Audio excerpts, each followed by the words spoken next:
খবর আসছে কোথাও গাছ ভেঙে পড়েছে, কোথাও বিদ্যুতের খুঁটি উপড়ে, যেমন সোনারপুর রাজপুর, আপনাদের একটু সোনারপুর রাজপুরের ছবিটা দেখাতে চাইবো। সোনারপুর রাজপুরে সেখানে বিদ্যুতের খুঁটি উপড়ে পড়ে সেখানে বিপত্তি, সেই ছবি একবার আপনাদের দেখাতে চাইবো।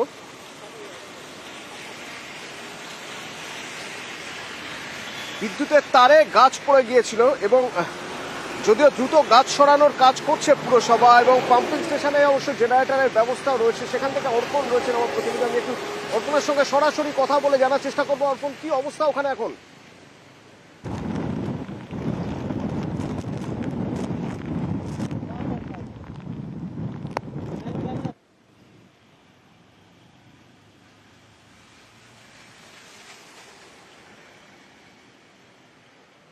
অর্পণ আমার কথা শুনতে পাচ্ছে?